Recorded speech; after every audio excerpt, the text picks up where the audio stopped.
All right, look. There's only one return, okay? And it ain't of the king, it's of the Jedi. Oh, Star Wars geek. Welcome to Watch Mojo, and today we're counting down our picks for the English language movie sequels that were reportedly made on an unbelievably low budget.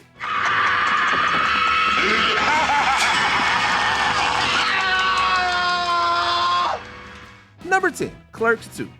One ring to rule them all. One ring to find them. Oh, Jesus. Who would have guessed that a scrappy $27,000 black and white indie flick shot in a convenience store would spark a franchise? Yet, in 1994, Clerks did the unthinkable. A sequel to the cult classic hit the big screen in almost all full color in 2006. Kevin Smith brought back fan favorite slackers Randall Graves and Dante Hicks for Clerks II with a game-changing $5 million budget. My name is Anakin. My shitty acting is ruining Saga. Yeah, you're crazy, Jar Jar. The film leaned into themes of friendship, adulthood, and emotional growth more gracefully and mostly delivered. But its cruder humor, including the donkey scene and others, was a clear misfire, splitting critics. Fans, however, didn't hesitate, pushing the global box office to almost $27 million. Despite a bigger budget and better production, Clerks II couldn't match the strong cost-to-profit ratio of Clerks. They say misery loves company. Number 9, Saw II.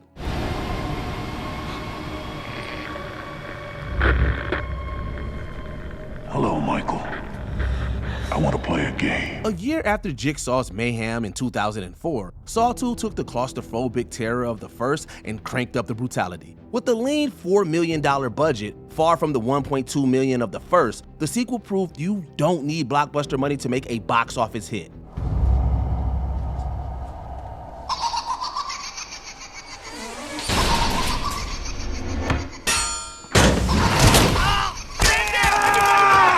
John Kramer, aka Jigsaw, was back with more elaborate and deranged traps as ever, forcing people to play twisted games that often resulted in deadly outcomes.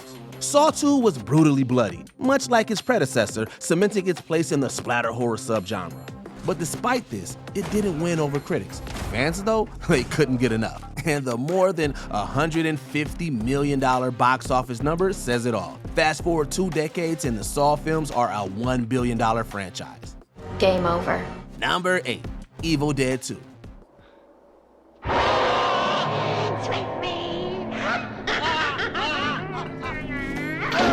Directed by Sam Raimi, 1987's Evil Dead 2 is a perfect mix of horror, slapstick comedy, and action.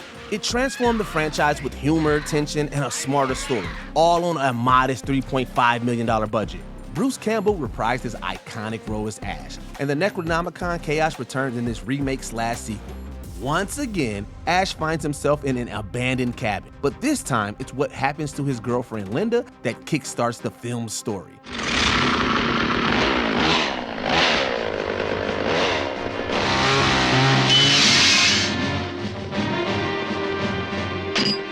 The first 2 movies were truly low-budget hits, powered by Raimi's vision and skill. After that, the Evil Dead universe blew wide open. The third entry, Army of Darkness, came in bigger, with an $11 million budget, earning cult status along with the previous 2 flicks, and opening the door for other projects in the franchise. I'll swallow your soul! Come get some. Number 7, Paranormal Activity 2. 8 years after the Blair Witch Project, Paranormal Activity made found footage scary, or at least popular again, and the sequel kept the nightmare alive to some extent. The original was a raw, fear-inducing indie shot by Oren Peli for just $15,000, with Paramount later adding $200,000 for post-production. The 2010 prequel shifted the terror to Katie's sister Christy's house, with Mika and Katie from the first film reprising their roles. The budget, a jump to $3 million. Despite the upgrade, Paranormal Activity 2 earned slightly less at the box office, making $177 million in comparison to the first $194 million.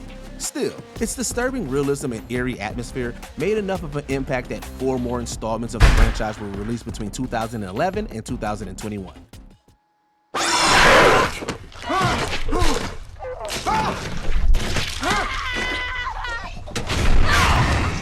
Number 6, A Nightmare on Elm Street 2, Freddy's Revenge.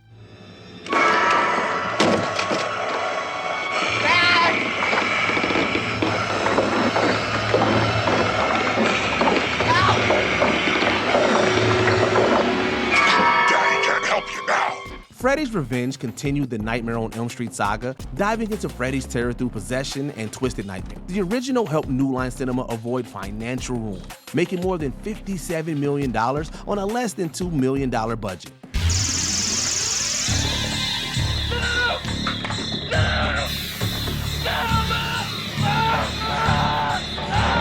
While Freddy's Revenge kept costs low at just $3 million, it cranked up the gore. The sequel's box office receipts may not have been as high as the first with $30 million, but Robert Englund's iconic Freddy Krueger still cemented himself as a horror icon. Despite the relatively low budget and mixed critical reviews, Freddy's Revenge later became a cult classic, and even better, led to a franchise full of Krueger's iconic slashes.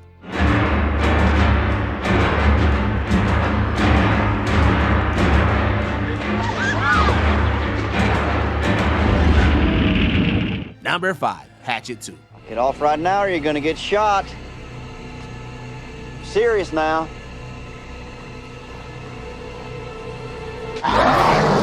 Director Adam Green's unrated Hatchet II brought back notorious slasher Victor Crowley. He was bloodier, meaner, and dead set on turning the swamp into a slaughterhouse. The sequel picked up right where the original left off. With a minimal storyline and practical effects-driven carnage, Hatchet II had a modest budget estimated anywhere between $800,000 and $3 million. Genre fans loved it, but outside the slasher horror bubble, it bombed hard and failed to break even. Believe it or not, Hatchet II was reported to have made only $156,000 at the box office. That didn't stop writer-director Adam Green nor actor Kane Hodder from returning for the 3rd and 4th films, though.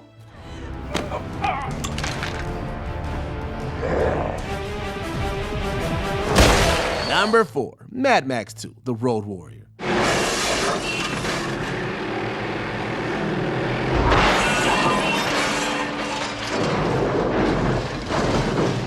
Directed by George Miller, Mad Max 2 continues the story of Max Rokitansky, dropping him back into a post-apocalyptic wasteland. This time, he has to face the ruthless biker gang leader Lord Humongous. Made on a tight budget of around $2 to $3 million, the film became a landmark for action cinema, especially when it came to post-apocalyptic fiction. I'm all right.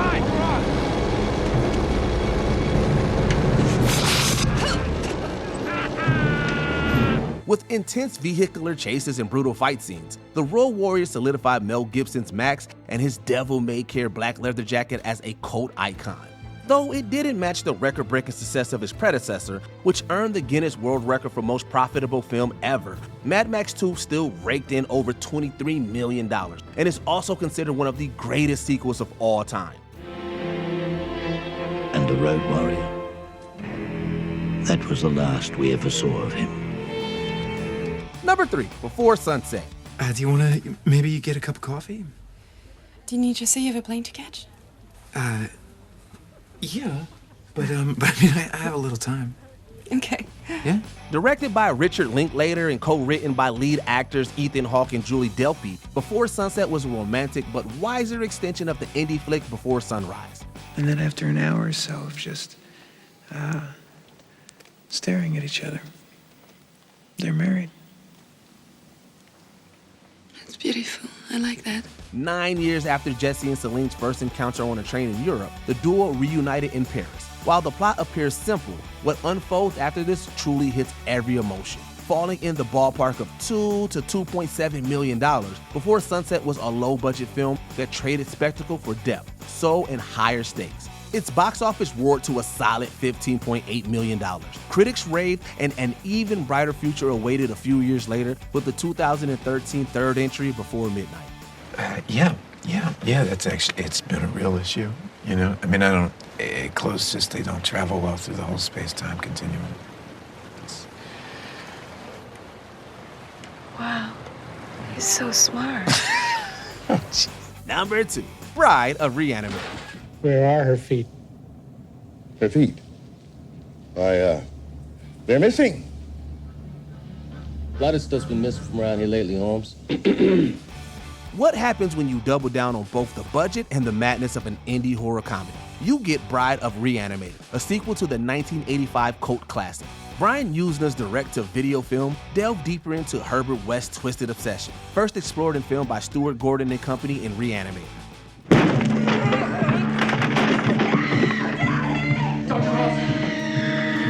West wasn't just reanimating the dead, he was stitching together life from the ground up in the second entry. With $2 to $2.5 million to work with, up from the original's estimated $900,000 to $1.3 million budget, Usner amped up blood splatter chaos. However, anything beyond the gore, like character development or plot cohesion, was tossed out of frame, according to critics, though that didn't stop a Spanish-American installment of the franchise from popping up in 2003. Fascinating. I was just a piece of ass for you. No, never. Before we continue, be sure to subscribe to our channel and ring the bell to get notified about our latest videos. You have the option to be notified for occasional videos or all of them. If you're on your phone, make sure you go into your settings and switch on notifications. Number 1, Terrifier 2. Hey, did you hear what I said?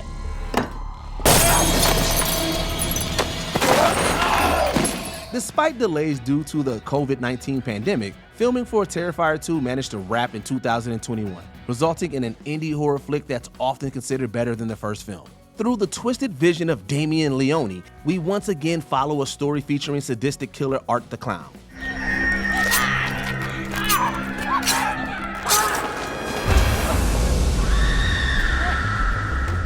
Picking up where the 2016 movie left off, only bloodier and bolder, Terrifier 2 had a budget that jumped from a measly $35,000 to $250,000, with help from a Leone-launched Indiegogo campaign. This time, the gore also jumped in such intensity that there were fans who reportedly puked in theaters. Though we wish we could unsee that infamous scene with Allie and her mom, it also helped make the film unforgettable. The film truly checked every box. Low-budget horror done right, with mostly positive critical reviews and a strong $15.7 million made at the box office. It's no surprise we saw a Terrifier 3 in 2024.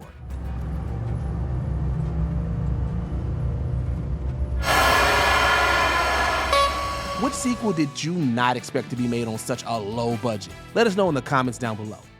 A burnt-out, desolate man.